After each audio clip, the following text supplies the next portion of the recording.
नमस्कार दोस्तों, आप सभी का एक बार फिर से स्वागत है अपने YouTube चैनल सी चढ़ाक एकेडमी में। साथियों, अभी जो मध्य प्रदेश शिक्षक भर्ती पात्रता परीक्षा वर्ग 3 की जो अभी नोटिफिकेशन आया है और उसकी जो परीक्षाएं हैं वह 10 नवंबर से लगभग चालू होने वाली है। तो उसी के जो सिलेबस था गणित मैथ का, तो उसका एक टॉपिक है ज्यामितीय आकृतियाँ जैसे त्रिभुज, वर्ग और आयत का क्षेत्रफल और परिमाप। तो उसी से संबंधित जो उसी टॉपिक पे वीडियो आज ये बन रही है, तो आप इसको ध्यान से पढ़िए और समझिए कि त्रिभुज, आयत और वर्ग का क्षेत्रफल निकालना और उसका परिमाप निकालना जो उसकी विधि है, वो जो उसकी ट्रिक है, उसको आज हम इस विषय में बात करेंगे।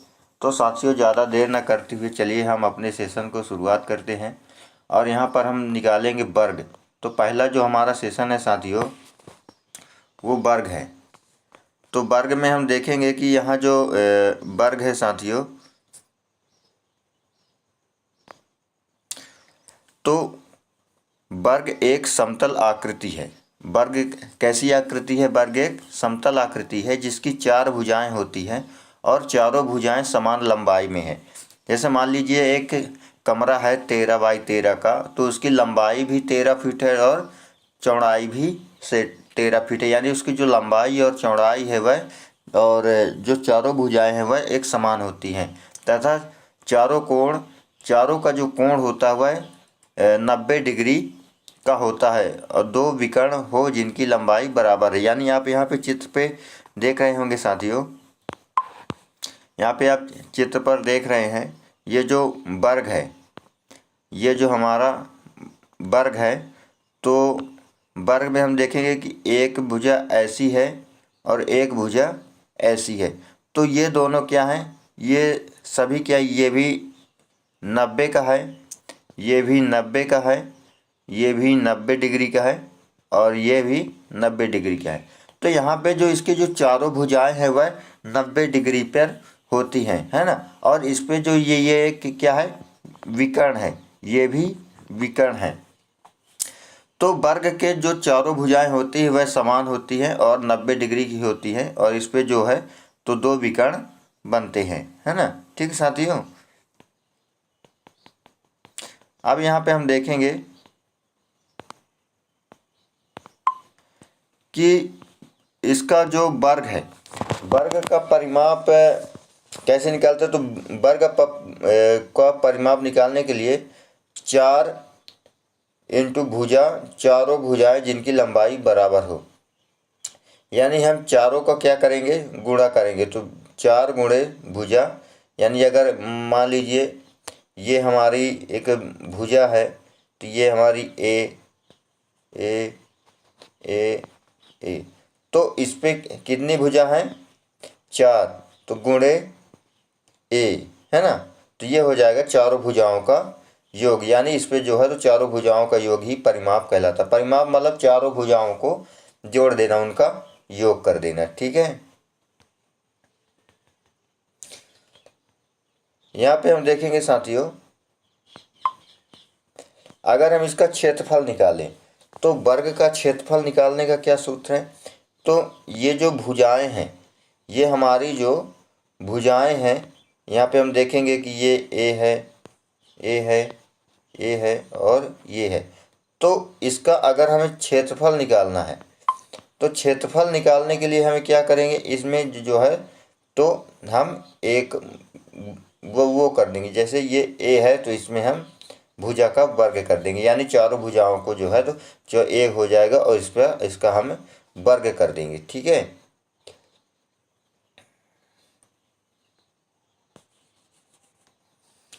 इसको हम वर्ग कर देंगे। फिर क्षेत्रफल यदि विकर्ण हो तो विकर्ण का वर्ग, यानी अगर हमारा क्षेत्रफल विकर्ण में, अगर हमें यहाँ से यहाँ तक इसका जो विकर्ण निकालना, अगर हमें यहाँ से इतना, तो यहाँ पे हम देखेंगे कि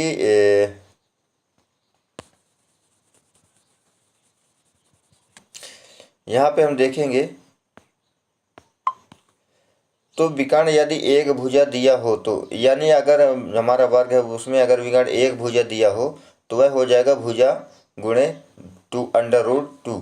चूँकि √2 इसलिए हो जाएगा क्योंकि ये एक भुजा यहाँ है और एक भुजा यहाँ नीचे साइड है, एक भुजा ऊपर साइड है, तो यह √2 हो जाएगा। तो ये हमारे साथियों वर्ग जो है। अब इसके बाद हम देखेंगे हमारा क्या है, आयत। यहाँ पे हम देखेंगे आयत। आयत आप देख लीजिए, आयत जो है तो इसकी जो आमने सामने की भुजा समान होती है और जो आइट साइड की भुजा समान होती है, यह भी 90 डिग्री का होता है।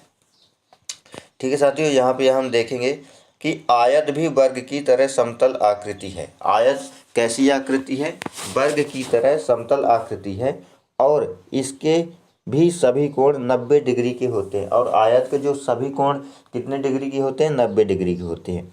लेकिन चारों भुजाएं समान लंबाई की नहीं होती हैं। यहाँ पे जैसे हम देखेंगे कि वर्ग की जो चारों भुजाएं होती हैं वह समान लंबाई की होती है, यानी वर्ग की ये भी बराबर है, ये भी बराबर है, ये भी बराबर है और ये भी बराबर है। लेकिन यहाँ पे हम देखेंगे कि जो आयत है, आयत की दो भुजाएं बराबर है, ये आमने सामने की भुजा बराबर है और ये आमने सामने की भुजा बराबर है।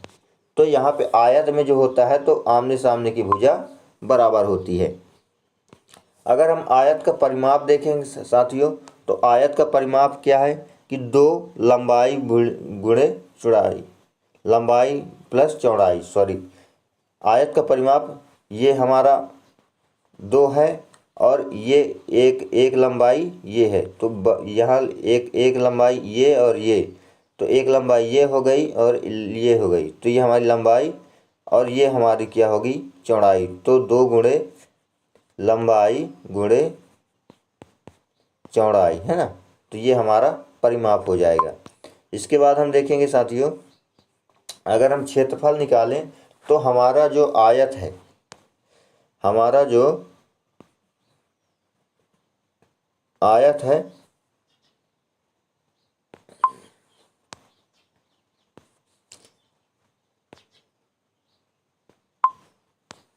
यहाँ पे हम आयत बना लेंगे।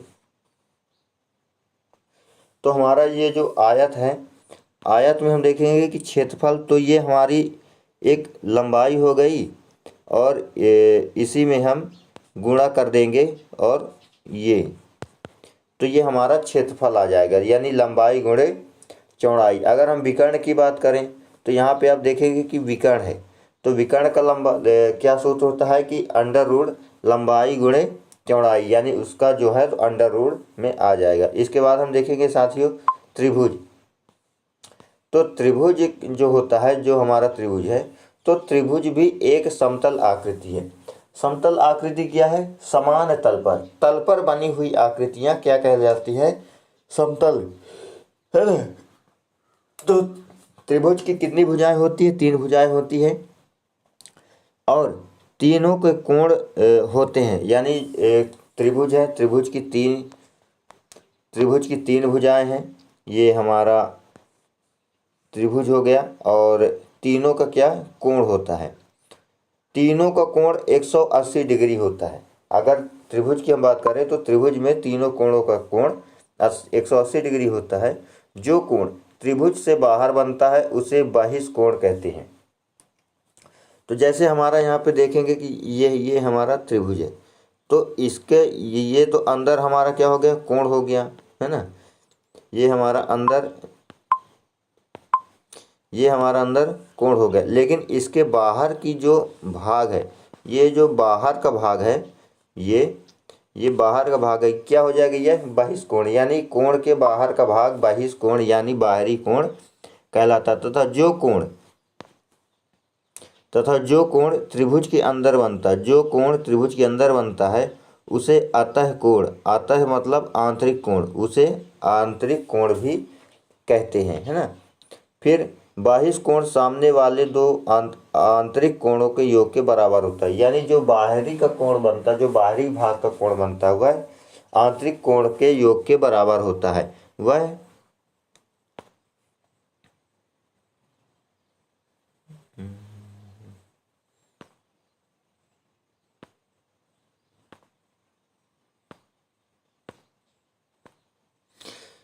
जो होगा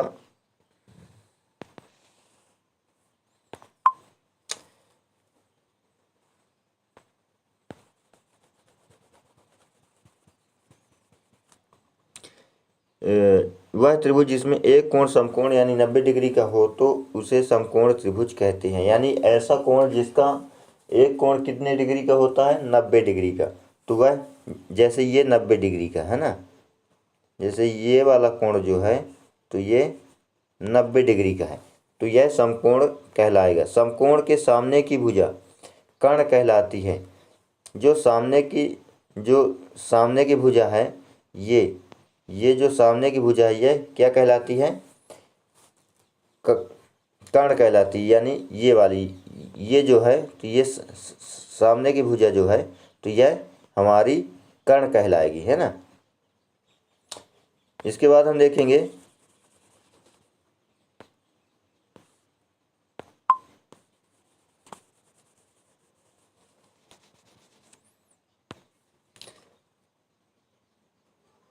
तथा जिस पर समकोण होता उसे आधार कहते हैं। तो ये आधार हमारा कहलाएगी, ये जो है ये आधार कहलाएगी, क्योंकि हमारा जो समकोण है इसी पर बना हुआ है, उसे आधार कहते हैं। तथा तीसरी भुजा को समकोण पर लंब कहते हैं। यानी ये जो तीसरी भुजा है यह हमारी लंब हो गई, यह हमारी कर्ण हो गई और यह हमारी आधार हो गई। तो आधार, कर्ण और लंब, ये हमारा लंब हो गया, ये हमारा कर्ण हो गया और ये हमारा आधार हो गया, है ना।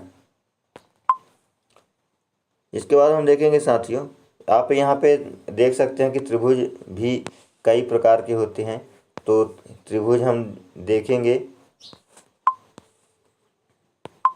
यहाँ पे, ये जो हमारा त्रिभुज है ना, ये समकोण त्रिभुज है। यानी इसकी जो सभी भुजाएं हैं वह समान हैं। फिर समबाहु त्रिभुज, समबाहु मतलब ये जो समान भुजाएं हैं, है ना। इसके बाद हम देखेंगे ये आंतःकोण और बहिष्कोण, यानी ये जो बाहरी बात यानी इसके अंतर का कोण इसके बाहरी कोण के बराबर होता है। अब हम इसके अगर क्षेत्रफल की बात करें तो क्षेत्रफल, जो त्रिभुज का क्षेत्रफल होता है ये हमारा त्रिभुज है, तो इसका जो क्षेत्रफल होता है 1/2, यानी 1/2 आधार गुणे ऊंचाई, है ना। तो ऊंचाई इसकी क्या हो जाएगी, यहाँ पे हम देखेंगे कि ये जो इसकी ऊंचाई हो जाएगी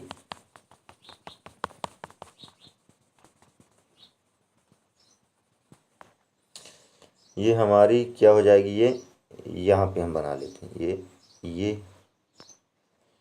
ये हो गया, ये हो गया और ये हो गया। तो ऊंचाई क्या हो जाएगी, ये जो लंब है, चाहे हम यहाँ पे हम ऊंचाई की जगह लंब भी डाल सकते हैं। यहाँ पे ऊंचाई की जगह हम लंब भी, यानी 1/2 आधार गुणे ऊंचाई या लंबाई, ये इसका क्षेत्रफल होता है। फिर समकोण त्रिभुज की भुजाओं में एक संबंध पाया जाता है जो पाइथागोरस प्रमेय कहलाता है। तो आप जान जाएंगे कि पाइथागोरस प्रमेय क्या होता है। तो पाइथागोरस प्रमेय होता है √ कर्ण का वर्ग बराबर आधार का वर्ग प्लस लंब का वर्ग। यहाँ पे आप देख सकते हैं कि कर्ण का वर्ग बराबर आधार का वर्ग और लंब का वर्ग। इसके बाद हम देखेंगे साथियों कि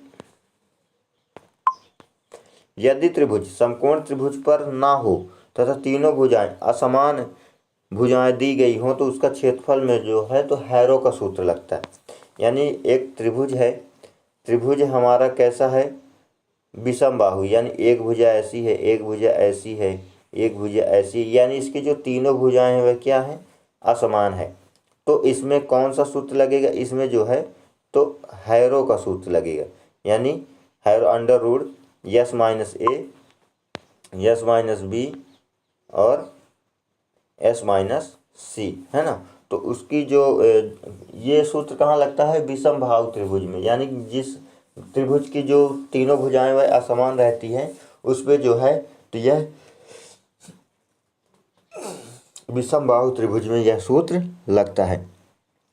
उसी तरह हम देखेंगे जो विषम बाहु जो त्रिभुज का जो अर्ध परिमाप है, तो उसमें हम यस तीनों भुजाओं को जोड़ देंगे और उसमें जो है 2 का भाग कर देंगे, यानी उसका यस बराबर a + b + c ब्रैकेट बटा 2, यानी जो तीनों भुजाओं को जोड़ देंगे और उसमें 2 का भाग कर देंगे अगर हमें अर्ध परिमाप निकालना है। और जो परिमाप निकालना है तो उसमें हम तीनों भुजाओं को जोड़ देंगे, है ना, तो वो हमारा परिमाप निकल आएगा।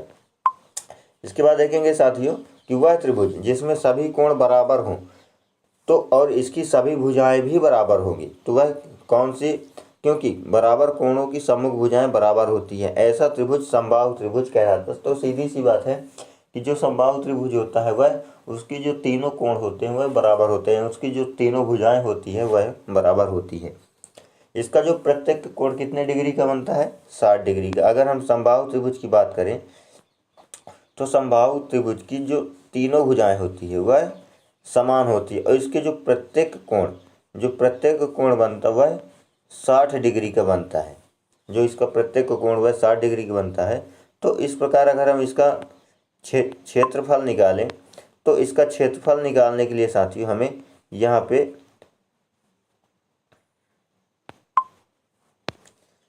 पे अगर हमें इसका क्षेत्रफल निकालना हो तो यहाँ पे ये √3/4 गुणे भुजा स्क्वायर, है ना, तो यहाँ पे √3/4 गुणे ए स्क्वायर, तो ये हमारी भुजा हो जाएगी। तो √3/4 गुणे ए स्क्वायर, है ना, ये हमारा इसका जो क्षेत्रफल निकालने का ये जो सूत्र है। त्रिभुज की 2 भुजाओं का योग, यहाँ फिर हम आगे देखेंगे कि त्रिभुज की 2 भुजाओं का योग तीसरी भुजा से सदैव बड़ा होता है। तो समबाहु त्रिभुज की जो होती है तो उस पर जो है तो त्रिभुज की 2 भुजाओं, यानी जो त्रिभुज की 2 भुजाएं हैं अगर उनको जोड़ दिया जाए तो वह तीसरी भुजा से हमेशा अधिक रहेगा, यानी उससे बड़ा रहेगा। तो साथियों आज के सेशन में बस इतना ही, और जो हमारा ये टॉपिक था आयत, त्रिभुज और वर्ग, तो यहाँ पे इसको हम पढ़ लिए हैं। अब अगला सेशन हम लगभग देखेंगे और जो अगला टॉपिक है उसको हम अगली वीडियो में लेकर आएंगे। और अगर आपको वीडियो पसंद आई हो तो वीडियो को लाइक कीजिए, शेयर कीजिए, सब्सक्राइब कीजिए और नोटिफिकेशन को ऑन कर लीजिए, और ऐसे ही मज़ेदार वीडियो हम आपको देते रहेंगे। तब तक के लिए जय हिंद, जय भारत।